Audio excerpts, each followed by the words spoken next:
بسم الله الرحمن الرحيم إن الحمد لله نحمده ونستعينه ونستغفره ونؤمن به ونتوكل عليه ونعوذ بالله من شرور أنفسنا ومن سيئات أعمالنا من يهدي الله فهو المهتد ومن يضلل فلن تجد له وليا مرشدا ونصلي ونسلم على محمد أما بعد فأعوذ بالله من الشيطان الرجيم بسم الله الرحمن الرحيم يا أيها الذين آمنوا اتقوا الله حق تقاته ولا تموتن إلا وأنتم مسلمون فقال تعالى يا أيها الناس إنا خلقناكم من ذكر وأنثى وجعلناكم شعوبا وقبائل لتعارفوا إن أكرمكم عند الله أتقاكم وقال النبي صلى الله عليه وسلم نعمتان مغبون فيهما كثير من الناس الصحة والفراغ أو كما قال عليه الصلاة والسلام رب اشرح لي صدري ويسر لي أمري واحلل عقدة من لساني يفقهوا قولي اللهم انفعنا بما علمتنا وعلمنا ما ينفعنا سبحانك لا علم لنا إلا ما علمتنا إنك أنت العليم الحكيم السلام علیکم ورحمۃ اللہ وبرکاتہ۔ الحمدللہ میرے بھائیوں اور بہنوں، ہم اللہ کا شکر ادا کرتے ہیں کہ اللہ سبحانہ و تعالیٰ نے ہمیں اسلام کی دولت اور ایمان کی دولت سے نوازا۔ اسلام اور ایمان ہمارے سب سے قیمتی جو خزانہ ہے وہ ہے۔ آپ صلی اللہ علیہ وسلم ایک حدیث سے فرما رہے ہیں جس کو میں نے شروع میں آپ کے سامنے پیش کیا کہ اکثر لوگ خسارے کے اندر ہیں دو نعمتوں کے بارے میں، صحت اور جو فارغ وقت ہے، یعنی جو وقت ہے اس کو کوئی لوگ وقت کو ضائع کر رہے ہیں، کوئی صحت کو ضائع کر رہے ہیں، اور یہ دو چیزیں ایسی ہیں جو چلی جائیں تو واپس نہیں آتی، تو بڑا نقصان ہے اگر وہ چلی جائے۔ لیکن اس سے بڑا نقصان کیا ہے جو ایمان کے بغیر چلا جائے۔ صحت اور وقت کسی کے چلے جائے لیکن اس کا اپنا نقصان تو ہے، لیکن آخرت پھر بھی بچ سکتی ہے اگر ایمان کے ساتھ ہو۔ لیکن جو ایمان کے بغیر چلا گیا، جس کا ایمان چلا گیا، تو وہ پھر ہمیشہ کے نقصان کے اندر ہے۔ اس لیے ایمان اور اسلام سب سے بڑی نعمت ہے۔ صحت اور وقت جو نعمت ہے اس سے بھی بڑی نعمت ایمان اور اسلام ہے۔ اور آپ خود اس سے اندازہ لگا سکتے ہیں، جب ہم کسی جنازے کے اندر جاتے ہیں تو دعا جو پڑھتے ہیں، جو میت کی دعا ہوتی ہے، اس کے اندر پڑھتے ہیں آخر کے اندر اللہم من احییتہ منا فاحی علی الاسلام ومن توفیتہ منا فتوفہ علی الایمان، کہ اللہ ہمیں اسلام پہ زندگی اور ایمان پہ خاتمہ نصیب فرما۔ تو یہ ہمیں ایک تعلق نظر آتا ہے کہ اسلام پہ زندگی ہوگی تو ایمان پہ خاتمہ ہوگا، کیونکہ جب آپ پریکٹیکل کسی چیز کو جی رہے ہو تو وہ پھر آپ کا نیچرل حصہ بن جاتی ہے۔ مثال کے طور پہ کوئی انسان اگر اس کی عام عادت ہو کہ وہ ایسے لفظ استعمال کرتا ہو اپنی زندگی کے اندر جو یعنی عام معاشرے کا حصہ نہیں ہے، یعنی تمیزدار لفظ نہیں ہے، گالیاں ہیں، کچھ ہے، تو کسی مصیبت کے اندر بھی وہ گالیاں ہی دے گی۔ لیکن اگر کوئی تھوڑا سا بھی دین سے تعلق رکھتا ہو، اللہ کے رسول کی بات کرتا ہو، کرتی ہو، تو عام طور پہ کوئی بھی مصیبت آئے گی تو پھر ویسے ہی لفظ نکلیں گے، یا تو لا حول ولا قوت الا باللہ نکلے گا، یا انا للہ و انا الیہ راجعون نکلے گا، یا استغفر اللہ کہیں گے۔ تو ہم خود بھی غور کرتے ہیں، ماحول کا اثر ہوتا ہے نا، کیونکہ ایک چیز آپ جو ریگولر کر رہے تو نیچرلی بھی جب آئیں گے اس مصیبت میں تو انا للہ یا لا حول ولا قوت۔ لیکن اگر کوئی کسی اور عادت ہوگی تو ہم پھر خود دیکھ لیتے ہیں کہ کیسے لفظ نکل رہے ہوتے، گالیاں بھی نکل رہی ہوتی ہیں، اور مختلف وہ کیا ہوتا ہے کہ ایک اثر ہوتا ہے، اور اس اثر کا کیا یا تو نقصان یا فائدہ ہوتا ہے، کیونکہ اصل میں وہی ہوتا ہے جیسی زندگی گزاریں گے اسی کا اثر ہوگا۔ ایک میں عام طور پہ مثال ہمیشہ دیتا ہوں، اگر طوطا ہے، طوطے کو کوئی چیز سکھا دیں، جب اس کے اوپر بلی آئے گی تو وہ تھوڑی بولے گا، یعنی کلمہ بھی اگر آپ نے طوطے کو سکھا دیا وہ کلمہ تھوڑی پڑے گا، وہ تو وہی اپنی جو نیچرل آواز ہوگی وہی کرے گا، کیونکہ اندر اس کے دل میں جو چیز ہے وہی کہ جو اپنا سیفٹی کا جو اس کا ڈیفنس کا جو میکینزم ہے وہ شروع ہو جائے گا کہ کس طرح مجھے اپنا آپ کو بچانا ہے۔ تو اسی طرح قبر کے اندر جو سوال ہوں گے نا، بعض دفعہ میں وہ بڑے آسان لگتے ہیں، یار یہ تو بڑے آسان سوال ہیں، یار کیا آپ کا رب کون ہے، آپ کا اسلام، آپ کا دین کیا ہے، اور آپ کے یہ اس آدمی کے بارے میں کیا کہتے ہیں، یعنی محمد رسول اللہ صلی اللہ علیہ وسلم کے بارے میں کیا کہتے ہیں، یہ تو بڑے آسان لگتے ہیں۔ یعنی کوئی بھی بچے کو ہم سکھا دیتے ہو تو طوطے کی طرح بولنا شروع ہو جائے گا۔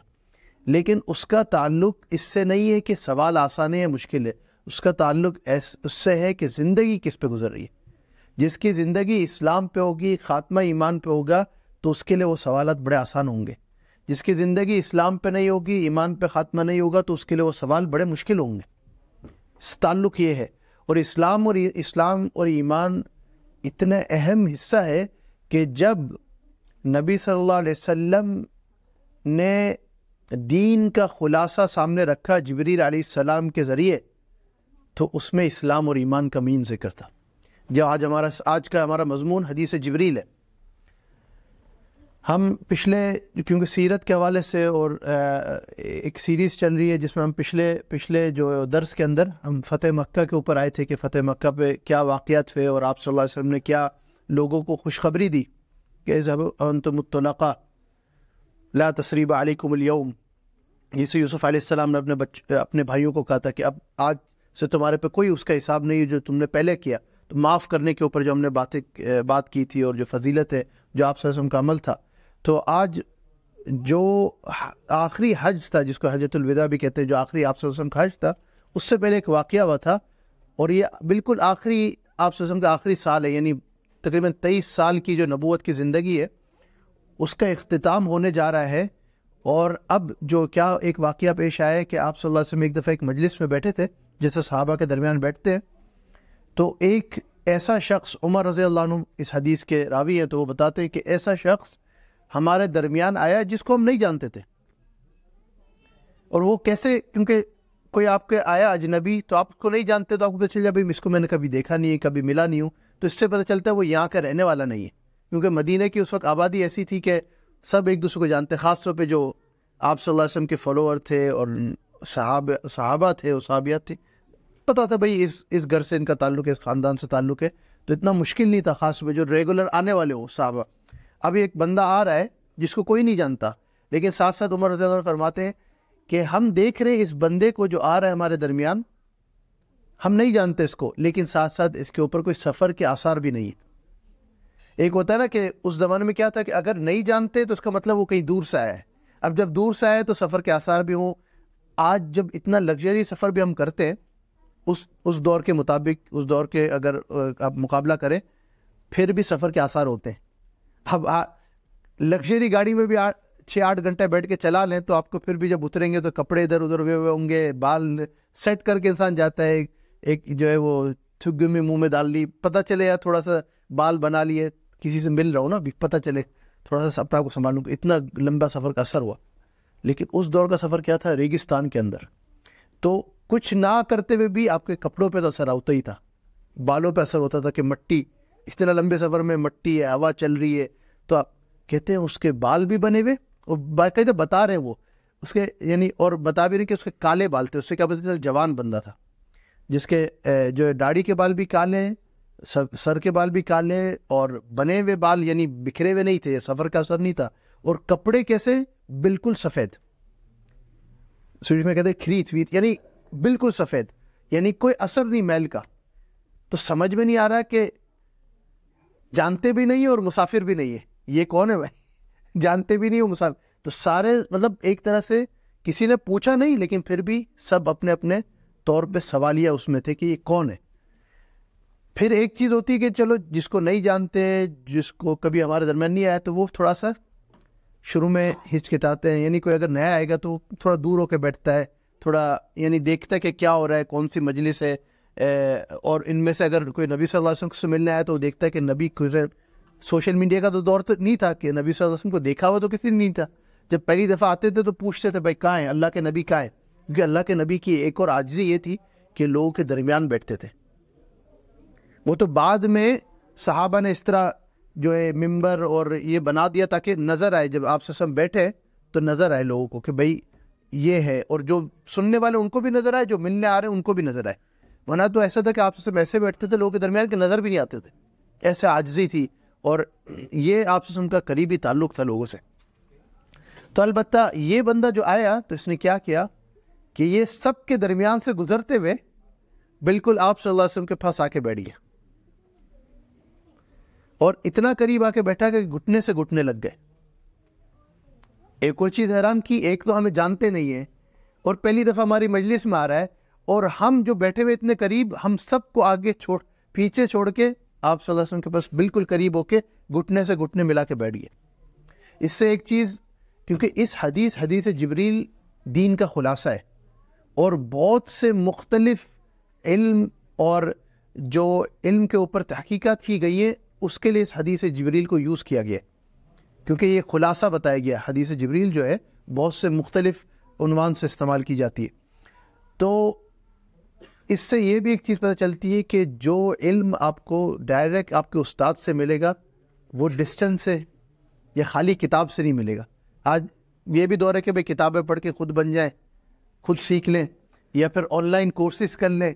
یہ سب مذائقہ نہیں، کتابیں بھی ایک ذریعہ ہے علم کا، اور آن لائن بھی ایک طرح سے اللہ کی طرف سے ایک نعمت ہے کہ آن لائن آپ کر سکتے ہیں آج، لیکن جو فائدہ آپ کو صحبت سے ملے گا، یعنی اللہ والوں کی صحبت سے، اہل علم کی صحبت سے، جگہ کے اوپر جس قربانی کے ساتھ جائیں گے اس کا فائدہ الگ ہوگا۔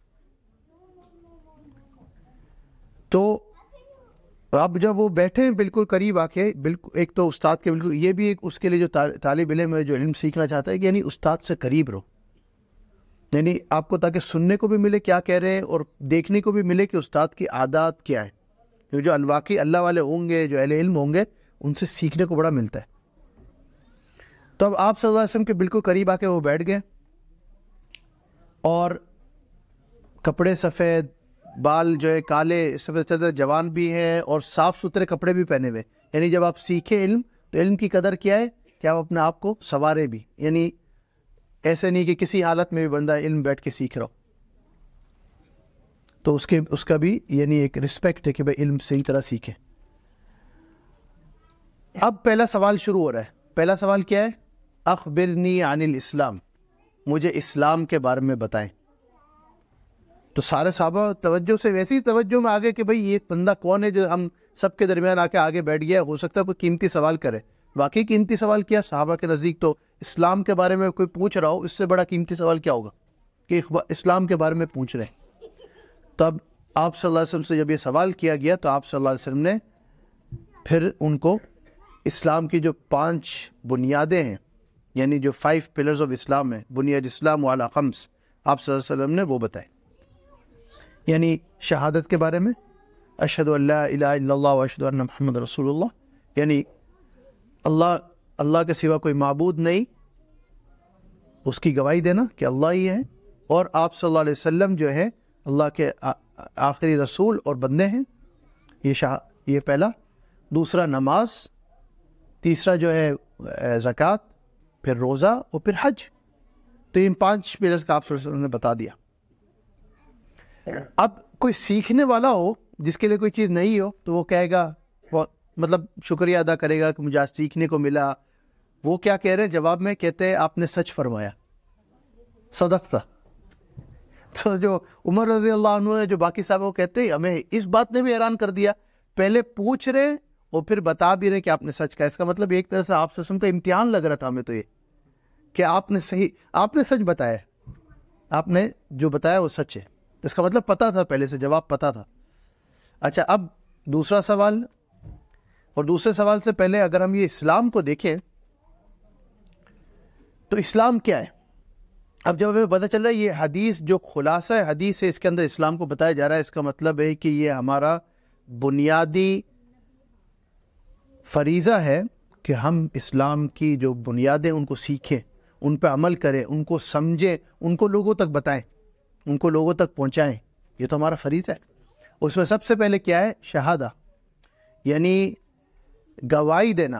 اور گواہی کس چیز کی؟ ایک ہوتا ہے گواہی انسان دیتا ہے کہ اللہ ایک ہے، اللہ کے سوا کوئی معبود نہیں ہے، یہ تو ایک گواہی ہے نا۔ لیکن اس کو سمجھنا بھی کہ کیا مقصد ہے کہ اللہ کے سوا کوئی ہے نہیں، اس کو سورہ فاتحہ سے سمجھیں۔ ہم سورہ فاتحہ ہم پڑھتے ہیں، کتنی دفعہ ہم نے غور کیا کہ سورہ فاتحہ میں کیسی دعا ہے۔ شیخ الاسلام مفتی تقی عثمانی دامت برکاتہم فرماتے ہیں کہ اگر کسی کو دعا سیکھنی ہے سورہ فاتحہ سے سیکھے کہ دعا کیسے کرنی چاہیے اللہ سے، کہ پہلے اللہ کی بڑائی بیان ہو رہی ہے، پہلے 3 آیتوں میں اللہ کی بڑائی، الحمدللہ رب العالمین الرحمن الرحیم مالک یوم الدین، پہلے اللہ کی بڑائی، پھر آ رہا ہے ایاک نعبد و ایاک نستعین، پھر اپنی عاجزی بیان کر رہے، اپنی کمزوری، اللہ کی تو بڑائی بیان کر رہے، جیسے یونس علیہ السلام نے کیا فرمایا، لا الہ، آیت کریمہ جس کو ہم کہتے ہیں دعا یونس، لا الہ الا انت سبحانک انی کنت من الظالمین، پہلے اللہ کی بڑائی بیان کی کہ اللہ آپ کے سوا کوئی نہیں ہے، پھر اپنی کمزوری بیان کی کہ میں کمزور ہوں، میں نے اپنے اوپر ظلم کیا، اپنی کمزوری بیان کی، انی کنت من الظالمین۔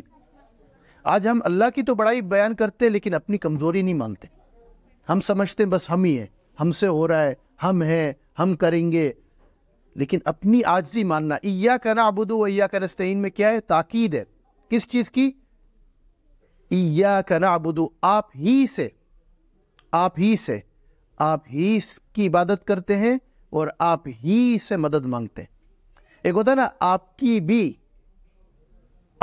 بھی عبادت، آپ سے بھی مدد، اس میں فرق ہے، اور کہیں کہ آپ ہی کی عبادت اور آپ سے ہی مدد مانگتے ہیں، اس کا مطلب کوئی اور نہیں ہے، کوئی اور ہو ہی نہیں سکتا، یہ یقین ہو، اس یقین کے ساتھ یہ اشہد ان لا الہ الا اللہ، یہ وہ یقین کی بات ہو رہی ہے کہ جب آپ کہیں کہ آپ گواہی دے رہے ہیں تو وہ یقین کے ساتھ گواہی دیں کہ اللہ کے سوا کوئی نہیں ہے، اس کا مطلب یہ ہے کہ اللہ کے سوا کسی کی عبادت بھی نہیں ہے اور اللہ کے سوا کسی اور سے مدد بھی نہیں ہے۔ تو یہ یقین کے ساتھ ہم کلمے کو پڑھیں۔ مقصد کیا ہے کہ اس یقین کو ہم اپنے دل میں بٹھائیں کہ کوئی بھی کام ہم دنیا میں کر رہے ہوں، رزلٹ اللہ کے ہاتھ میں، اس کا فائدہ ایک کیا ہوگا، جو پریکٹیکل زندگی کے اندر فائدہ ہوگا، آپ کبھی بھی مایوس نہیں ہوں گے۔ یہ سچ بات ہے، کیوں؟ کیونکہ جب ہمیں پتا ہے کرنے والے اللہ ہیں، اور جب ہمیں رزلٹ وہ نہیں ملے گا جو ہم چاہ رہے تھے تو ہمیں پتا ہوگا اللہ کا فیصلہ کچھ اور تھا، پھر آپ کبھی مایوس نہیں ہوں گے۔ آج جو لوگ ڈپریشن کے شکار ہوتے ہیں، سیوکس وہ ایلسا ہے، یہ وہ ایلسا، وہ ایلسا، کیا وجہ ہوتی ہے؟ کیونکہ گراؤنڈ لیول پہ ہمارا بلیف ہی غلط ہے، ہم سمجھ رہے ہوتے ہیں کہ ہم فیل ہو گئے۔ انسان شکار کیوں ہوتا ہے؟ کیونکہ اس کو لگتا ہے کہ میں فیل ہو گیا، میں ناکام ہو گیا، میں کوئی چھوڑ کے چلا گیا، سیوکس وہ ایلسا، کام چلا گیا، سیوکس وہ ایلسا، کچھ اور ہو گیا، اس کو لگتا ہے کہ میں فیل ہو گیا۔ اصل میں اللہ نے لکھا تھا۔ اب آپ دیکھیں کہ نبیوں کو اگر دیکھیں، ان کے جو کام کو دیکھیں، ان کو کتنے بڑے بڑے سیٹ بیک آئے، یعنی کتنے بڑے بڑے ان پہ امتحان آئے۔ نوح علیہ السلام 950 سال دعوت دینے کے بعد 80 لوگ، محمد صلی اللہ علیہ وسلم اپنا شہر چھوڑنے پہ مجبور ہو گئے، عیسیٰ علیہ السلام ان کے اپنے لوگ ان کے پیچھے لگ گئے، موسیٰ علیہ السلام کو اپنے شہر سے نکال دیا، آپ ابراہیم علیہ السلام کو آگ میں ڈال رہے، سامنے آ گئے، لیکن وہ کیا کہہ رہے؟ حسبنا اللہ و نعم الوکیل۔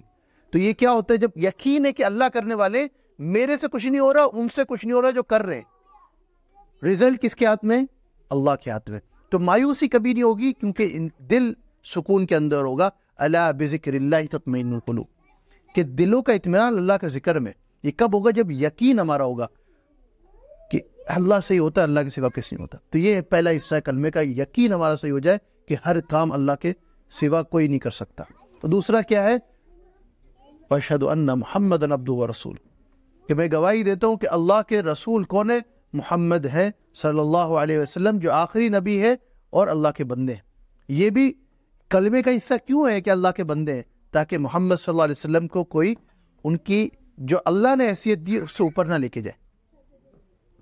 یہ بھی ایک اسلام کا بڑا حصہ ہے۔ محمد صلی اللہ علیہ وسلم، آپ صلی اللہ علیہ وسلم کیا فرماتے تھے؟ مجھے ڈر ہے کہ تم میرے ساتھ وہ معاملہ نہ کرو جو پچھلے امتوں نے ان کے نبیوں کے ساتھ کیا، یہ کہ یعنی اللہ کے برابر نہ کر دیں ان کو، اور دونوں چیزیں غلط ہیں۔ یعنی نبیوں کی شان کو کم کرنا کہ بھائی یہ تو نبی نہیں تھے نعوذ باللہ، یا یہ نبی سے کم تھے، یا یہ ان کا یہ درجہ نہیں تھا، یا پھر نبی کی شان بڑھا دینا کہ نبی کو انسان کی جگہ فرشتے یا نعوذ باللہ خدا کے اس پہ لے کے جانا۔ تو یہ دونوں چیزیں اسلام نے ہمیں روکا، اور آپ صلی اللہ علیہ وسلم نے یہ بھی بتایا کہ مجھے ڈر ہے کہ میری امت اس کے اندر نہ پڑ جائے، کیونکہ اللہ نے ایک درجہ دیا نبی صلی اللہ علیہ وسلم کو، اس سے اوپر کسی کا درجہ نہیں ہے، لیکن وہ پھر بھی آخر میں اینڈ آف دا ڈے وہ کیا تھے؟ انسان تھے، لیکن وہ سب سے بہتر انسان تھے۔ اور یہ ہمارا عقیدہ ہے کہ اللہ سبحانہ وتعالیٰ فرمانے اسوۃ حسنہ۔ تو محمد الرسول اللہ کا کیا مطلب ہے؟ کہ ہم اللہ کے نبی کو مانتے ہیں اور ان کے ہر طریقے کو مانتے ہیں، اور یہ ہمارا یقین ہے کہ ان کے طریقے میں کامیابی، اور کیسی کامیابی ہے کہ ان کی ایک ایک سنتوں کی برکت یہ ہے کہ اسی کی وجہ سے ہم کامیاب ہوں گے.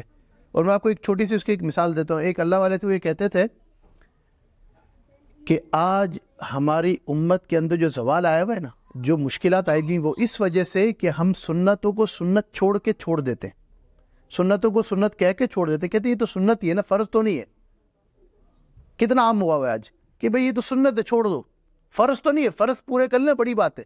یہ سننے کو نہیں ملتا ہوا زبان، بھئی فرض آج پورے کر لیں بڑی بات ہے. اس کا مطلب کیا ہے؟ سنت تو بونس ہے.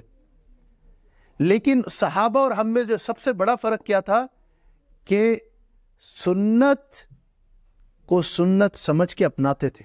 کہتے تھے اگر یہ سنت ہے تو اس کو ضروری ہے فالو کرنا، اگر یہ سنت ہے تو ہم اس کو چھوڑ نہیں سکتے.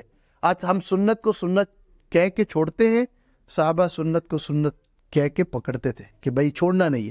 تو یہ سب سے بڑا فرق ہے. اگر کوئی سمجھنا چاہتا ہے کہ اللہ کے نبی کے جو صحابہ تھے اور ان میں اور ہم میں کیا فرق ہے، تو یہ فرق ہے. وہ ایک ایک سنت کی قدر کرتے تھے. آج ہم ایک ایک سنت کے، یہ میرے لفظ نہیں ہیں، یہ میں نے کچھ اہل علم میں انہی کے مطلب بیان میں سنا کہ آج ہم سنتوں کے جنازے نکالتے ہیں. یعنی جنازے سے کیا مراد ہے؟ بس ایک کے بعد ایک سنت کو ختم کرنے، معاشرے سے بھی ختم کر رہے ہیں. اور ہم شرماتے ہیں سنتوں پہ چلنے سے. ہمیں لگتا ہے کہ کوئی ایلین آ گیا ہمارے درمیان اگر سنت پہ عمل ہو رہا ہے کسی سنت پہ. حالانکہ سنتوں کی تو وہ برکت ہے کہ آپ خود بھی چمکیں گے، آپ کا معاشرہ بھی چمکے گا. آپ صلی اللہ علیہ وسلم کو اللہ نے ایسے ہی تو نہیں رول ماڈل بنایا قیامت تک کے لیے، کیونکہ ان کی سنتیں بھی ہمارے لیے رول ماڈل ہیں قیامت تک. ایک ہی سنت ہے. مفتی تقی عثمانی صاحب کی مجھے ایک بات یاد ہے، جب وہ چند سال پہلے ڈنمارک میں آئے تھے تو انہوں نے علماء جمع ہوئے تھے، اور تو کسی نے ایک سوال کیا کہ آج مسلمان کو ہم دیکھ رہے ہیں کہ وہ مشکل حالت میں ہے اور غیر مسلم اپنی فیلڈز میں ترقی کر رہے ہیں. تو انہوں نے ایک بہت سمپل جواب دیا جو ہمارے لیے بڑا یعنی لمحہ فکری ہے. انہوں نے کہا جو آج مسلمان تنزلی میں ہے اور جو غیر مسلم عروج پہ چل رہے ہیں، اس کی ایک وجہ ہے، بنیادی وجہ، وہ یہ ہے کہ مسلمانوں نے سنتیں چھوڑ دی اور غیر مسلم نے سنت اپنا لی. غیر مسلموں نے سنتیں اپنا لی. صفائی، سچائی، ٹائم کی پابندی، یو نیم اٹ، یہ ساری سنت کے حصے. ہمیں لگتا ہے یہ ویسٹرن کلچر ہے، یہ آپ صلی اللہ علیہ وسلم کا دین ہے. امانت داری، سچائی، وعدے کی پابندی، یہ ساری وجہ ہے ترقی کی. ہم کچھ اور ہی سمجھ رہے ہوتے ہو، کہیں اور ہی ڈھونڈ رہے ہیں. تو سنت کے اندر تو ہمیں حل مل رہا ہے اپنی مشکلات کا، لیکن ہم کہیں اور ہی ڈھونڈ رہے ہوتے ہیں. تو یہ ہے سنت کے اوپر یقین کرنا کہ اللہ کے نبی کے راستے ملاتے ہیں جنت سے. یہ راستے ہیں جنت کے. اور یہی چیز ہے جو اللہ قرآن میں فرما رہے ہیں، قُلْ إِن كُنتُمْ تُحِبُّونَ اللَّهَ فَاتَّبِعُونِي يُحْبِبْكُمُ اللَّهُ وَيَغْفِرْ لَكُمْ ذُنُوبَكُمْ. اگر تم دعویٰ کرتے ہو کہ تم اللہ سے محبت کرتے ہو کہ میری اتباع کرو، یعنی نبی صلی اللہ علیہ وسلم کی اتباع کرو. یعنی نبی صلی اللہ علیہ وسلم کی اتباع کیا ہے؟ پک اینڈ چوز نہیں ہے کہ یہ سنت ہمیں سمجھ میں آ رہی ہے ہم اپنا لیں. آج سنتوں کو ہم کیا کرتے ہیں؟ اپناتے نہیں، آزماتے. ہم کیا کہتے ہیں؟ یار یہ سنت کو بھی کر کے دیکھ لیتے ہیں، ہو سکتا ہے حالات صحیح ہو جائے. یار یہ سنت پہ بھی چل کے دیکھ لیتے ہیں، ہو سکتا ہے معاملات سیٹ ہو جائے. تو سنتوں کو آزمانا نہیں، اپنانا ہے یقین کے ساتھ. آپ یقین کریں، جب تک آپ دوائی بھی یقین سے نہیں لیں گے تو آپ کو اثر نہیں ہوتا. تو آپ کہیں گے، تو جب تک یقین سے آپ کہیں گے نا بھائی یہ ڈاکٹر نے دوائی دی ہے، انشاءاللہ مجھے شفا ہوگی، پھر ہی آپ کو کچھ اثر ہوگا، ورنہ دوائی کا بھی اثر نہیں ہوگا. تو آپ سنتوں کو ایسا ہلکا لے رہے ہوتے ہیں، بھائی چلو یہ بھی ٹرائی کر لو، وہ بھی ٹرائی کر لو. ٹرائی نہیں کرو، آپ اپناؤ اس طرح، اس یقین کے ساتھ کہ اسی میں کامیابی ہے. یہ اصل تقاضا ہے لا الہ الا اللہ محمد رسول اللہ کا. اگلی بات ہے نماز. نماز 5 وقت کی ہم پہ فرض ہے اور اس کی پابندی میں ہمیں کامیابی ہے. اور قیامت کے دن پہلا سوال نماز کا ہوگا. کتنی اہم چیز ہے نماز، اور اس کو اسلام کے خلاصے کے اندر بھی نماز کو بیان کیا. وہ پہلا سوال بھی قیامت میں نماز کا ہوگا. آج تو ہم فرض مشکل سے پڑھتے ہیں، وہی سنتوں پہ بات آ گئی، ہم فرض مشکل سے پڑھ رہے ہوتے ہیں. سنتوں کا اہتمام ہو، نفل نمازوں کا اہتمام ہو. اور ایک مثال میں دیتا ہوں کہ بھائی دیکھو، اگر فرض کی آپ پابندی کریں گے اچھا ہے، اس دور میں فرض کی پابندی کر لینا بڑی بات ہے، لیکن اس پہ رک جانا کہ بس میں اتنا کر رہا ہوں بہت ہے، نہیں، اگلا سٹیپ بھی لیں. سنتوں کی پابندی کرنا شروع کریں. اس کی ایک وجہ ہے, آپ صلی اللہ علیہ وسلم نے سنتوں کی پابندی ایسے ہی نہیں کی تھی, اس کے فوائد ہیں. وہ کیا حدیث کے اندر آتا ہے کہ اگر کسی کے فرض میں کمی ہوگی تو اس کو سنتوں سے پورا کیا جائے گا, سنتوں میں کمی ہوگی تو نفل سے پورا کیا جائے گا. یہ تو ایک فائدہ جو سب سے بڑا فائدہ قیامت میں ہوگا. ایک دنیاوی فائدہ میں عام طور پہ یہ بتاتا ہوں, دیکھو اگر آپ سنتوں کی پابندی کریں گے نا تو آپ کے فرض محفوظ ہوں گے. اس کی مثال, اگر آپ 3 سرکل بنائیں, اندر والا سرکل ہے فرض, اس سے باہر والا سرکل ہے سنت, اس سے باہر والا سرکل ہے نفل, تو اگر جو نفل کی پابندی کر رہا ہوگا اس کی سنت و فرض تو محفوظ ہی ہے نا, شیلڈ ہے وہ. لیکن جو نفل چھوڑے گا اس کی سنت پھر شیلڈ بن جائے گی, اور جو سنت چھوڑے گا اس کی شیلڈ فرض بن جائے گی. اور جب شیلڈ ہی آپ کی فرض ہے تو پھر فرض میں بھی کمی آنا شروع ہو جائے گی, کیونکہ آپ نے محنت چھوڑ دی, آپ رک گئے فرض کے اوپر, شیطان نے آپ میں محنت نہیں چھوڑی ہے. پھر آہستہ آہستہ آپ سے فرض بھی چھٹوائے گا, اگر نہیں چھٹوائے گا تو کم سے کم وقت پہ نہیں پڑھنے دے گا. اور آج یہی ہوتا ہے کہ آج کھانا تو ہمیں وقت پہ چاہیے لیکن نمازیں ہم جمع کر لیں گے, اور مختلف قول نکالتے ہیں اپنی, یار ان ملکوں میں تو نمازیں جمع بھی ہو سکتی ہیں, ابھی بھی جو کھانے ہمیں ٹائم پہ چاہیے, فی کستن بھی چاہیے, بیل سٹریک کا بھی چاہیے, میٹنگز کے درمیان یہ بھی چاہیے, وہ بھی چاہیے, لیکن نمازیں کیا ہیں, وسلوری ہو, ایک ساتھ پڑھ لیں گے رات کو. اللہ غفور الرحیم ہے, تو اللہ تو رزاق بھی ہے, رازق بھی ہے, رزق دینے والا بھی اللہ ہے. ادھر رازق کا نام بھول کے آپ غفور الرحیم یاد رہتا ہے آپ کو. اللہ کے سارے نام ہیں لیکن توکل ہمیں چاہیے, تواکل نہیں چاہیے. توکل اور توکل میں فرق کیا ہے؟ توکل وہ ہے کہ آپ عقل سے کام لیں, اپنا حصہ پورا کریں, پھر اللہ پہ یقین رکھیں کہ اللہ رزلٹ دینے والے. تواکل کیا ہے؟ کرنا کچھ نہیں ہے اور کہنا ہے کہ اللہ سب کریں گے, یہ تواکل ہے, بیوقوفی. تو اللہ سمجھ کی توفیق عطا فرمائے. تو نماز کی پابندی. دوسری چیز اس کے بعد تیسرا جو بنیادی اسلام کے اندر کیا ہے کہ زکوٰۃ دینا. اب زکوٰۃ کیا ہے دیکھیں, زکوٰۃ جیسے نماز فرض ہے اسی طرح زکوٰۃ بھی فرض ہے. ہر کسی پہ زکوٰۃ فرض نہیں ہے, لیکن جن پہ فرض ہے اس پہ اسی طرح فرض ہے جس طرح نماز فرض ہے. اور کئی دفعہ قرآن کے اندر نماز اور زکوٰۃ کا ذکر ساتھ آیا ہے. اقیم الصلاۃ وآتوا الزکاۃ, یعنی نماز ادا کرو, زکوٰۃ ادا کرو, نماز پڑھو, زکوٰۃ ادا کرو. کئی دفعہ ساتھ ذکر آیا قرآن, یعنی قرآن کے اندر نماز اور زکوٰۃ کا. تو کتنی اہم عبادت ہے زکوٰۃ. اور میں یہاں تک کہتا ہوں جو زکوٰۃ کو سیکھے گا ادا کرنے کے لیے, اور جو ہر سال بیٹھ کے حساب کرے گا زکوٰۃ کا, اس کو اس وقت کا بھی ثواب ملے گا. کیونکہ آپ کس لیے بیٹھ کے ثواب کر رہے ہیں حساب؟ کیونکہ اللہ نے. آج ہمیں حساب کرنے میں مزہ آتا ہے جب نمبرز ہم گن رہے ہوتے ہیں, بھائی کتنا جمع ہو گیا, کتنے ہو گئے, کتنا فائدہ ہو گیا, کتنا ہمیں پروفٹ ہو گیا, مزہ آ رہا تھا نمبر گننے میں. اگر آپ نیت بدل لیں, نمبر ضرور گنیں, نیت بدلنے کی میں زکوٰۃ کے لیے نیت کر کے حساب کر رہا ہوں یا کر رہی ہوں, تو آپ کو اس حساب کرنے کا بھی ثواب ملے گا. کیونکہ آپ کی ایک نیت ہے, ایک ویژن ہے کہ یہ جو نکلے گی رقم 2.5% ایک سال کے بعد, یہ میں کس کو دوں گا, دوں گی ان کو جو مستحق کی, جن کا حق ہے. مستحق بھی کس لیے, ان کا حق ہے. آج ہم ایک معاشرے میں ٹرینڈ بنا ہوا ہے, دینے والے یہ سمجھتے ہیں کہ جو لے رہے وہ ہمارا احسان مند ہو. صحابہ کے دور میں کیا تھا, وہ دیتے تھے اور وہ احسان مند ہوتے تھے ان کے جو لے رہے. وہ کہتے تھے اللہ کا شکر کہ لینے والے موجود ہیں تو ہمارا جنت کا راستہ آسان ہو رہا ہے, راستے کا بوجھ کم ہو رہا ہے. کیونکہ یہ سفر ہے, سفر انگلش والا بھی سفر بن سکتا ہے, یعنی سفرنگ جو ہوتا ہے. اگر آپ اپنے اوپر سارا لے کے بیٹھے ہوں اور آپ ان کے حق پہ بیٹھے ہوں جن کا حق ہے, کیونکہ اللہ نے اگر آپ کو دیا ہے, اللہ کی تقسیم ہے, تو اللہ یہ چاہ رہے ہیں کہ آپ آگے بھی دیں. اور اگر آپ اس پہ بیٹھے ہوئے سمجھ رہے میرا حق ہے, میرا پیسہ ہے, میرا مال ہے, تو پھر کیا ہوگا کہ آپ کسی کے حق پہ بیٹھے ہوں گے, قیامت میں وہ آپ کو پوچھیں گے. عمر رضی اللہ عنہ کیسے تقوی والے شخص, وہ ایک دفعہ اپنی خلافت کے اندر ایک پیرا دے رہے تھے. جب وہ اپنی خلافت کے اندر پیرا دے رہے تھے تو ان کی نظر سے یہ گزرا کہ ایک عورت خالی پتیلے کے اندر پانی کو گرم کر رہی ہے, اور کچھ بھی نہیں, پانی ابل رہا ہے. وہ پانی ابلتا ہے تو آواز آتی ہے نا. تو عمر رضی اللہ عنہ اپنے خادم کے ساتھ تھے, آگے گئے, پوچھا کیا ہو رہا ہے.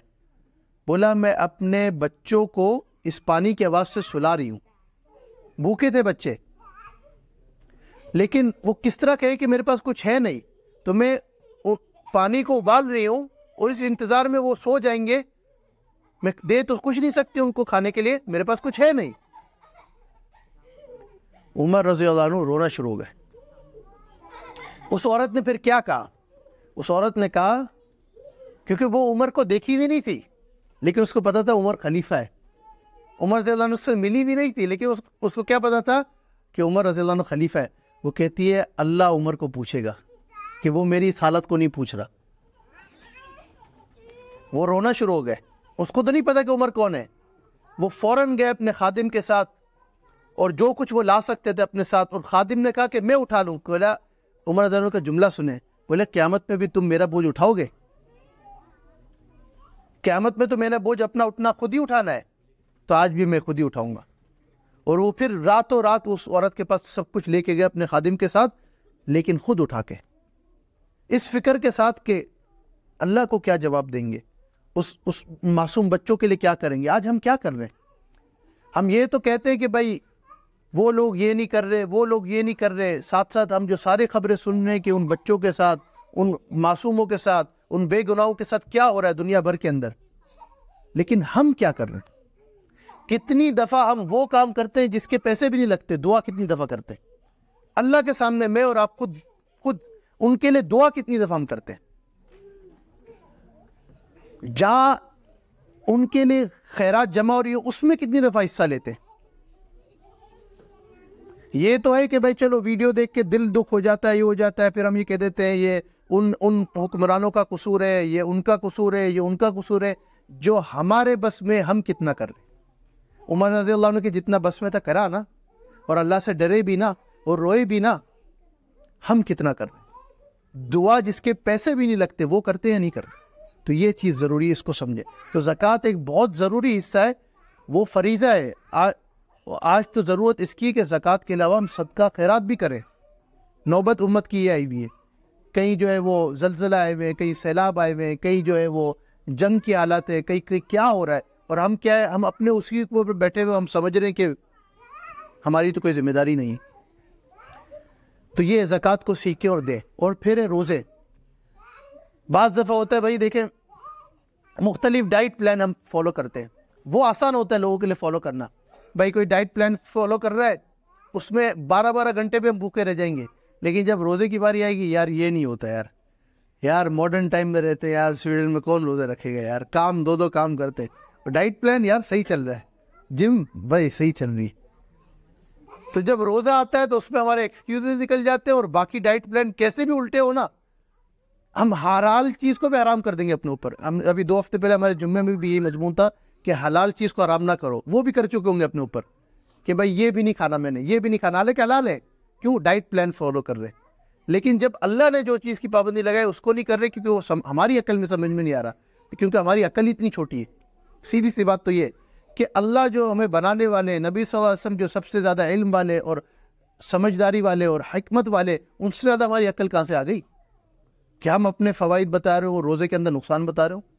ظاہر سی بات ہے کہ روزے کے اندر بہت سے جو ہے یعنی پہلو ہیں. اگر کوئی بیمار ہے, کوئی سفر میں ہے, کوئی جو ہے حاملہ عورت ہے, یا کوئی دودھ پلاتی ہوئی عورت, اسی طرح بہت سی چیزیں حکم ہے کہ بھائی اس میں روزہ نہیں ہے ان حالت میں.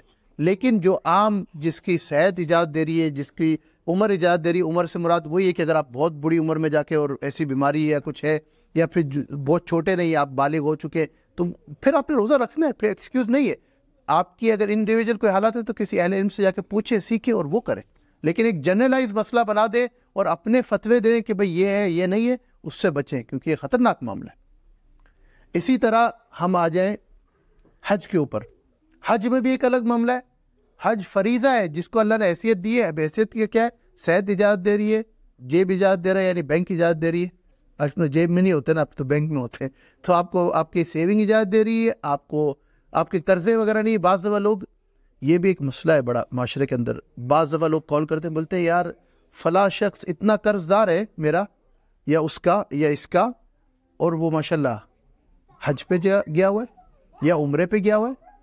حج تو دیکھیں, حج بھی فرض کب ہوتا ہے؟ جب آپ کے اپنے پیسے ہوں. اگر آپ کے پاس قرضہ ہی حج کے پیسوں سے زیادہ ہے تو آپ کا فرض بنتا ہے پہلے حج قرضہ اتارے. حج فرض نہیں بنتا, کیونکہ حج فرض اس پہ جس کے پاس مال حیثیت دے رہی ہے اس کو, یعنی اس کے سارے قرضے نہ ہوں. یہاں تک کہ علماء نے یہاں تک لکھا ہے حج کے اندر, جب حج کی بات آتی ہے, کہ جب بات ہوتی ہے نا حیثیت کی اور اجازت کی, کہ صحت اجازت دے اور مالی طور پہ اجازت, کیا مطلب ہوتا ہے کہ اس کا آنے جانے کا خرچہ، رہنے کا وہاں پہ حج کا خرچہ، وہ مانگنے پہ مجبور نہ ہو جائے. بعض دفعہ ہم دیکھتے ہیں وہاں پہ لوگ پہنچے وہ مانگ رہے، تو یہ کوئی عبادت نہیں ہو رہی ہوتی، یہ الٹا گناہ مل رہا ہے آپ کو، کیونکہ آپ نے اہل علم کی اور جو اصل اسلام کی تعلیمات تھی اس سے ہٹ کے آپ کام کر رہے. تو حج تو اصل ہے کہ آپ بغیر کسی کے طرف نظر کرتے ہوئے اللہ کے گھر کی طرف نظر کرتے ہوئے جائیں، کہ ادھر نظر نہ ہو کہ یار میں اس سے مانگ لوں گا اس سے مانگ لوں گا، لوگوں کے دل نرم ہوتے ہیں حج پہ تو مجھے دے دیں گے، نہیں. اور اسی طرح جو پیچھے آپ کے ذمہ داری میں اگر کوئی ایسا ایک شخص ہے جس کو اللہ نے گھر کی ذمہ داری دی ہوئی ہے، اس کے بچے ہیں، بیوی ہے، ماں باپ ہے، جو بھی ہے، تو ان کی ذمہ داری بھی اس کی ہے کہ جس دوران وہ حج پہ گیا ہوا ہے وہ پیچھے اتنا گزارا کر لے کہ بھائی اگر گھر کا کرایہ ہے وہ دے سکیں، گھر کا جو خرچہ ہے ان کا کھانا، ایسا نہ ہو کہ وہ آپ حج کر رہے ہو وہ مانگنے پہ آئے ہوئے، یہاں کے ٹم میں وہ سوشل کے پاس پہنچے ہوئے، یہاں کے ٹم کے اندر باہر تو نہیں آئیں گے، سوشل کے پاس پہنچیں گے بھائی نہیں ہے کچھ. تو یہ کوئی وہ ایسے بھی کیس آئے ادھر. اب یقین کریں جب میں باتیں جوڑتا ہوں نا وہ اس لیے ہے کہ ایسے فون آتے ہیں کہ بھائی گھر کے بڑے تو ادھر گئے ہوئے ہیں ماشاءاللہ دین کا بہت اچھا کام کرنے گئے ہوئے، لیکن پیچھے کیا ہے، پیچھے گھر کا کوئی ٹھکانہ ہی نہیں. تو یہ کوئی دین نہیں ہے، دین ہم پوری طرح سمجھے. اسی طرح ایک اور پہلو حج کے اندر کیا نکلتا ہے، بہت لوگ کہتے ہیں یار اللہ نے مجھے بہت دیا ہے، قرضے ورضے بھی کچھ نہیں ہے، لیکن حج میرے لیے نہیں ہے، میں اس کی جگہ صدقہ خیرات کر دوں گا. او بھائی اللہ کے نبی نے جو فرما دیا اسی میں کامیابی، آپ کی عقل سے ہمیں کوئی فائدہ نہیں ہے. وہ اردو میں ایک جملہ کہ آپ کی عقل گئی تیل لینے، آپ کون ہوتے بتانے کہ اس میں زیادہ فائدہ ہے اس میں زیادہ فائدہ ہے. اللہ کے نبی نے فرمایا کہ جس پہ حج فرض ہے اس پہ حج فرض ہے، باقی صدقہ خیرات کرنے آپ ضرور کریں، لیکن جس پہ حج فرض ہے اس پہ فرض ہے. آپ اپنا ایکسکیوز نکالیں اس کی جگہ میں خیرات کر دوں گا، اس کی جگہ میں یہ کر دوں گا وہ کر دوں گی، نہیں. جس کو ہم سویش میں کہتے ہیں، اللہ کے نبی نے کہا حج فرض ہے تو حج فرض ہے، حج کرنا ہے، اللہ کا حکم ہے، نبی صلی اللہ علیہ وسلم کا طریقہ ہے حج کرنا ہے. تو یہ بھی چیز بہت ضروری ہے بھائی، جس پہ فرض ہے بنتا ہے وہ کرے، جس پہ نہیں فرض ہے وہ بھی سمجھے اپنی بات کو کہ بھائی نہیں فرض ہے، اللہ آپ کو نیت پہ ثواب دیں گے، لیکن آپ پہلے قرضہ اتارو، پہلے آپ دوسرے معاملات سیٹ کرو. تو یہ دونوں چیزوں کا بیلنس اللہ سبحانہ تعالیٰ میں سمجھ کے. پھر اس کا اگلا سوال، اچھا یہ سوال کے بعد اس نے صدقہ کہہ دیا، آپ نے سچ فرما دیا، پھر اس نے اگلا سوال کیا کیا، اس نے جو ہے اگلا سوال یہ کیا کہ اخبرنی عن الایمان، مجھے ایمان کے بارے میں بتائیں. اب ایمان کے بارے میں بتائیں، ٹھیک ہے. ایمان کے بارے میں آپ صلی اللہ علیہ وسلم نے فرمایا کہ بھائی ان تؤمن باللہ، ادھر سے شروع کیا کہ اللہ پہ ایمان، ٹھیک ہے. اور پھر اس کے بعد یہ ایمان مفصل ہے، ایک ایمان مجمل ہے ایک ایمان مفصل کے تفصیل سے جو ایمان کی بتایا گیا. ان تؤمن باللہ وملائکتہ وکتبہ ورسلہ والیوم الآخر والقدر خیرہ وشرہ من اللہ تعالی والبعث بعد الموت. تو یہ ایمان جو یعنی تھرو سرٹیکولر ہم انگلش میں کہتے ہیں. تو پہلے جو تھے ایمان اسلام کے 5 پلرز، اب یہ ایمان کے جو یعنی بنیادیں ہیں. تو ایمان، اللہ پہ ایمان رکھنا، اور اس کے بعد فرشتوں پہ ایمان. تو جبریل علیہ السلام جو سوال کر رہے ہیں کیونکہ وہ جبریل علیہ السلام بیٹھے ہوئے تھے، تو آپ صلی اللہ علیہ وسلم فرما رہے ہیں کہ سارے فرشتوں پہ بھی ایمان لانا یہ بھی ہمارا دین کا ایک حصہ ہے. ہم نے فرشتوں کو دیکھا نہیں ہے، نہ کبھی دیکھیں گے زندگی میں، لیکن ہمیں یقین ہے کہ اللہ نے ان کو بنایا. تو پہلے سب سے بڑے فرشتے جبریل ہیں، اور سارے فرشتوں پہ ہم ایمان رکھتے ہیں. کتنے ہیں یہ صرف اللہ کو معلوم ہے. اتنا ہے کہ بیت المعمور جو اوپر، جو کعبے کے اوپر بالکل 7 آسمانوں کے اوپر بیت المعمور ہے، وہاں جو ہے ایک دفعہ طواف کر لے پوری زندگی اس کو موقع نہیں ملے گا. اس سے اندازہ لگا لے کتنے فرشتے ہوں گے اللہ کے. آج تو حج میں ملین بھی لوگ ہوں پھر بھی ہمیں 2-3 طواف کا مل جاتا. ابھی ایک ساتھی آئے تھے ماشاءاللہ، وہ کئی عرصے سے کوشش کر رہے تھے عمرے پہ جانے کی. اب کچھ عرصے پہلے وہ عمرہ کر کے بڑے خوش تھے تو ملنے آئے، کیونکہ انہوں نے کچھ تھوڑی بہت سوالات تھے اور رہنمائی تھی، وہ کرنے کے بعد اللہ نے ان کو توفیق دی، وہ کر کے آئے تو بڑے خوش تھے کہ موقع ملا اور پھر میں نے اتنے عمرے کیے اور میں نے یہ کہ ماشاءاللہ بڑے خوشی کے اندر، یعنی کہ دکھاوے کے لحاظ سے ان کی نیت صاف تھی، وہ اس لیے بتا رہے تھے خوش تھے. اگر آپ فرشتوں کو دیکھیں کہ ایک طواف کے بعد پوری قیامت تک ان کو موقع نہیں ملے گا، تو اس سے اندازہ لگائیں کہ کتنے فرشتے ہوں گے اللہ کے. ان سب پہ بھی ہمارا ایمان، وہ ہمارا ایمان کا حصہ ہے. اچھا اب دوسری بات، ورسلی اور وکتبی، یعنی ساری کتابوں پہ بھی. اب کتابیں کیا ہے؟ آخری کتاب ہے قرآن، اس پہ تو ہمارا ایمان ہے. اور لیکن ساری جو کتابیں اللہ نے نازل کی اس پہ بھی ہمارا ایمان ہونا چاہیے. وہ کیسے؟ جیسے اللہ نے نازل کی، ایسے نہیں کہ جیسے آج ہے. اب اس کے بعد چینجز آ گئی، کسی نے کیا چینج کر دیا کسی نے. قرآن کا ایک معجزہ یہ ہے کہ وہ قیامت تک چینج نہیں ہوگا. اللہ سبحانہ تعالیٰ نے فرمایا اِنَّا نَحْنُ نَزَّلْنَا الذِّكْرَ وَإِنَّا لَهُ لَحَافِظُونَ. ہم نے نازل کیا، ہم اس کی حفاظت کریں گے. تو یہ اللہ کا وعدہ ہے. تو ساری کتابوں پہ ہمارا ایمان ہے جو اللہ نے نازل کی، لیکن جیسے نازل کی، جیسے آج ہے ویسے نہیں. قرآن کے علاوہ اور کوئی ایسی کتاب نہیں جو ویسے ہی محفوظ ہو جیسے اللہ نے نازل کی. تو یہ بھی ایک بات سمجھنے کی. تو وَكُتُبِهِ وَرُسُلِهِ، سارے فرشتوں پہ ایمان رکھنا، سارے نبیوں کے اوپر، آدم علیہ السلام سے لے کے محمد صلی اللہ علیہ وسلم تک. یہ بھی اسلام کی ایک خوبی ہے کہ کوئی ایک فرشتے کو ہم نکالتے نہیں ہیں، پک اینڈ چوز نہیں کرتے بھئی یہ فرشتہ نہیں، یہ نبی نہیں، وہ نبی نہیں. نہیں، سارے نبیوں کو ماننا یہ اسلام کا حصہ ہے.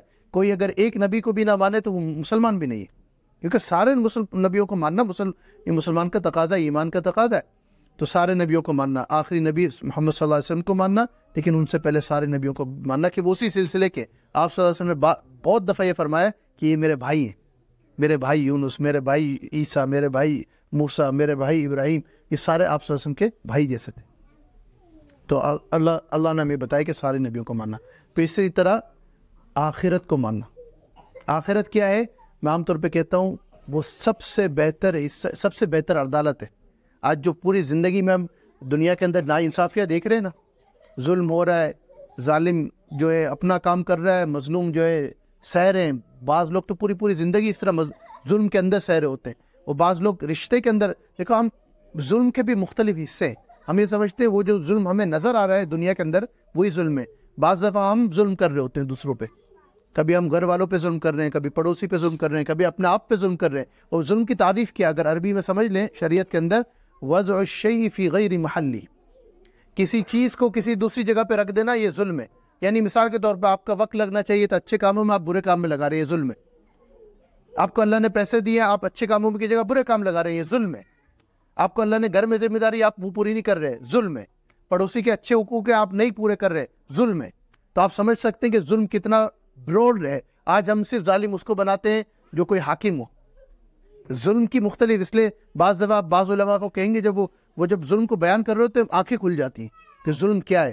تو ہر ایک ظالم بن جائے گا. اس لیے بعض دفعہ اگر ظالم کے خلاف دعا کر رہے ہو تو سوچ کے دعا کریں، ہو سکتا ہے آپ اپنے ہی خلاف دعا کر رہے ہو. تو ہمیں سمجھنا چاہیے کہ ہم خود بعض دفعہ ظلم کر رہے ہوتے ہیں جب یہ بات آتی ہے کہ اللہ کے حقوق ہم پورے نہیں کر رہے، جو اللہ ہمارے اوپر اپنے خالق کے حقوق ہے وہ بھی نہیں، تو ہم اس لحاظ سے ظالم ہیں. تو مظلوم ہم ہمیشہ نہیں ہوتے، ہم اپنے آپ کو مظلوم سمجھ رہے ہوتے ہیں، ہمیشہ ہم مظلوم نہیں. تو اللہ سے مانگے کہ ہم ظالموں کی فہرست میں نہ ہو، مظلوموں کی ہو، وہ زیادہ بہتر ہے. لیکن یہ نہیں اس کا مطلب ہے کہ ہم اللہ سے مصیبتیں مانگیں، اللہ سے امن مانگیں ہم انشاءاللہ. تو یہ بھی ایک چیز بہت ضروری پہلو ہے کہ اس بات کو بھی ہم سمجھیں کہ آخرت کا جو آخرت پہ ایمان، اس سے کیا ہوتا ہے، ایک طرح سے تسلی ہوتی ہے. اس لیے امام شافعی رحمۃ اللہ علیہ غالباً کہ وہ فرماتے تھے وما کان ربک نسیہ کے اندر ہمیں ایک تسلی ملتی ہے. کیا؟ کہ جو ظلم کر رہا ہے، جو ناانصافی کر رہا ہے، اس کے لیے اللہ سبحانہ وتعالیٰ قیامت میں پکڑ کریں گے. اور جو مظلوم ہے، جو سیر ہیں اور جو ان حالت سے جا رہے ہیں، اللہ سبحانہ وتعالیٰ ان کے لیے آخرت میں انصاف کریں گے. تو سب سے بہتر عدالت کون سی ہے؟ آخرت کی عدالت ہے. ادھر ناانصافی ہو بھی جائے، آخرت میں کبھی ناانصافی نہیں ہوگی. تو اس بات کو سمجھو. اور پھر والقدر خیرہ وشرہ من اللہ تعالی، کہ جو خیر اور شر ہوتے ہیں وہ صرف اللہ کی طرف سے. وہی رزلٹ پہ جو میں نے بات کی کہ ہر کام ہم کریں اللہ سے اچھی امید رکھیں، لا تقنطوا من رحمت اللہ، اللہ کی جو ہے رحمت سے کبھی مایوس نہیں ہونا، لیکن رزلٹ اللہ کے ہاتھ میں. تو قدر جو ہے، تقدیر، وہ کیا ہے؟ وہ جو ہمارے بس میں ہم نے وہ کرنا ہے، باقی اللہ جو چاہیں گے ویسا ہوگا. تقدیر ہے. تقدیر پہ ایمان لانا کہ اللہ کی طرف سے کچھ ہوتا ہے، کسی اور کے کہنے سے نہیں. اف اور بٹ جو آ جاتا نا کہ اگر میں ایسا کر لیتا، اگر میں ایسا کر لیتی، اگر میں ایسا کہہ دیتا، ایسا کر لیتی، ایسا نہیں کرتی تو یہ ہو جاتا. نہیں، اللہ نے جو فیصلہ کیا ہو گیا. تو یہ بہت ضروری ہے اپنی تسلی کے لیے بھی اور اپنی کامیابی کے لیے بھی. تو اللہ سبحانہ، تو پھر اس نے یعنی وہی آپ جو جبریل علیہ السلام تھے انہوں نے کیا جواب دیا؟ کہ انہوں نے جواب دیا آپ نے سچ فرمایا. واپس صدقتا، واپس کہتے ہیں صحابہ عمر رضی اللہ عنہ کہ ہم واپس شوق میں آ گئے کہ ابھی واپس ایک اور سوال کیا، پھر واپس کہا کہ آپ نے سچ فرمایا. اس کا مطلب یہ اس کا بھی جواب آتا تھا. پھر انہوں نے تیسرا سوال کر دیا، اخبرنی عن الاحسان، مجھے احسان کے بارے میں بتائیں. تو آپ صلی اللہ علیہ وسلم نے فرمایا ان تعبد اللہ کأنک تراہ فإن لم تکن تراہ فإنہ یراک، کہ اللہ کی آپ ایسی عبادت کریں جیسے آپ اللہ کو دیکھ رہے ہیں. اگر ایسا نہیں ہو سکتی تو پھر آپ کیا کریں؟ فإن لم تکن تراہ فإنہ یراک، پھر آپ کیا کریں؟ کیا آپ ایسی عبادت کریں جیسے اللہ آپ کو دیکھ رہے ہیں. اب اس کا مقصد کیا ہے؟ ایسا ہے کہ دیکھیں بھائی، اگر آپ اللہ کے سامنے کھڑے ہیں تو آپ کو یہ یقین ہو کہ آپ اللہ کو دیکھ رہے ہیں، یعنی اللہ آپ کے سامنے. ایسے یقین کے ساتھ پڑھیں. اگر اس یقین پہ آپ نہیں پہنچے تو اتنا تو آپ کر لیں کہ بھائی اللہ آپ کو دیکھ رہے ہیں اور اللہ ہمیں ہر جگہ دیکھ رہے ہیں. اور یہ تقوی کا بھی بیس ہے کہ اللہ مجھے دیکھ رہے ہیں, اللہ مجھے سن رہے ہیں, اللہ کو معلوم ہے میں نے کیا کیا, کیا نہیں کیا, کیا کر رہا ہوں, کیا کر رہی ہوں, کیا کہہ رہا ہوں, کیا کہوں گی, ہر چیز اللہ کو معلوم ہے. یعلم خائنۃ الاعین وما تخفی الصدور, کہ اللہ جانتے ہیں, آنکھوں کی خیانت کو بھی جانتے ہیں. کبھی کبھی ہم ایسے دیکھ رہے ہوتے ہیں نا, پھر یوں کر کے دیکھتے ہیں, پھر ہم سمجھتے ہیں کسی نے نہیں دیکھا, اللہ کے یہاں رجسٹر ہو گیا. یہ یعلم خائنۃ الاعین, یعنی جو آنکھوں کی خیانت ہے اللہ کہہ رہے وہ بھی اللہ دیکھ. اور یعلم وما تخفی الصدور, جو آپ کے سینوں میں چھپا ہوا ہے, جو کوئی نہیں جانتا, وہ اللہ جانتے ہیں. تو یہ اللہ ہیں, اللہ اتنے قریب ہے ہم سے. تو اللہ سبحانہ و تعالیٰ کی ایسی عبادت کریں, اس کا فائدہ کیا ہوگا کہ ہر حال میں کبھی نافرمانی نہیں ہوگی. صفت احسان یہ ہے کہ کسی حالت میں پھر آپ نافرمانی نہیں کریں گے, کیونکہ آپ کو یقین ہوگا کوئی ہے نہیں ہے, اللہ ہے. کوئی سن رہا ہے نہیں سن رہا, اللہ سن رہے. کوئی دیکھ رہا ہے نہیں دیکھ رہا, اللہ دیکھ رہے. کوئی میرے ساتھ ہے نہیں ہے, اللہ ہے. اس لیے یونس علیہ السلام جب مچھلی کے پیٹ میں اندھیروں کے اندھیرے میں, ان کو یقین تھا اللہ میرے ساتھ. تو یہ یقین ہو. تو اللہ سبحانہ تعالیٰ میں سمجھ کی توفیق عطا فرمائے. یہ حدیث جبریل کا تقریباً بڑا حصہ ہم نے آج مکمل کر لیا ہے, جو ہمارے سبجیکٹ سے بھی ریلیٹڈ تھا. اور انشاءاللہ اگلے درس جو ہوگا ہمارا 7 دسمبر کو ہوگا انشاءاللہ.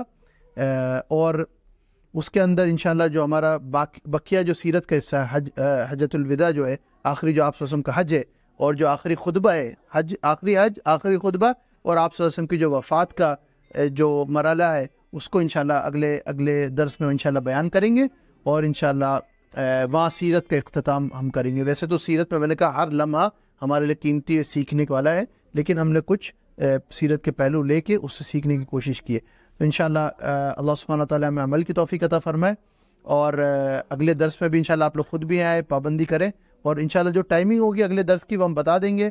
تو 2 آخری چیزیں بس یہ ہیں کہ جو لوگ ابھی تک ہمارے واٹس ایپ گروپ میں نہیں ہے, کیونکہ اس میں ساری انفارمیشن آ جاتی ہے, نماز کے ٹائم ٹیبل بھی, درس کے بھی, تو QR کوڈ وغیرہ ادھر واٹس ایپ کے لگے ہوئے ہیں, اور پیچھے بھی خواتین کے سیکشن میں بھی لگے ہوئے ہیں. تو ضرور سبسکرائب کر لیں واٹس ایپ گروپ میں. اور اس کے علاوہ جو ممبرز نہیں ہیں, جیسے وہ بھائی ایرک نے بتایا, تو وہ بھی آپ کر لیں کہ آپ مسجد کا حصہ بن جائیں, خیر کا ایک حصہ بن جائیں. مختلف طریقے سے بن سکتے ہیں. دعائیں بھی کریں سارے لوگوں کے لیے, جو آگے نظر آ رہے ہیں, جو نظر نہیں آ رہے, جو پیچھے خدمت کر رہے ہیں. ماشاءاللہ ہر مہینے جو درس ہوتا ہے تو پیچھے ایسے لوگ ہیں جو مستقل خدمت میں لگے ہوتے ہیں, جس وجہ سے ماحول ایک بن سکتا ہے. ایک کیونکہ اردو میں کہتے ہیں نا, پہلے پیٹ پوجا پھر کام دوجا. تو وہ کام چل رہا ہوتا ہے تو ساتھ دوسرے کام. تو ایسے ہر ادارے میں ایسے لوگ ہوتے ہیں جو سامنے نظر نہیں آتے, لیکن وہ پیچھے سے کر رہے ہوتے. کوئی صفائی کا کام کر رہا ہے, کوئی کھانا بنانے کا کام کر رہا ہے, کوئی تعاون کر رہا ہے. جیسے آپ لوگوں میں سے بہت سے ہوں گے جو مستقل تعاون کرتے, تو آپ لوگ بھی اس سب کا حصہ ہے. ہم ایک امت کے مانندے, کوئی ایک ون مین شو نہیں ہے اسلام کے اندر, سب ایک امت ہے. تو اس لیے تعاون کرتے رہے, ایک دوسرے کا ساتھ دیتے رہے, اور 2-3 چیزوں کا اہتمام کریں, دعا کریں ایک دوسرے کے لیے, اور اخلاص و استقامت کے ساتھ کام کریں. اللہ سبحانہ تعالیٰ عمل کی توفیق عطا فرمائے. انشاءاللہ ابھی مغرب ہوگی, اور مغرب کے بعد انشاءاللہ مجلس کا اختتام ہوگا. سبحان اللہ و بحمدہ, سبحانک اللہم و بحمدک, نشہد ان لا الہ الا انت, نستغفرک و نتوب الیک. جزاک اللہ.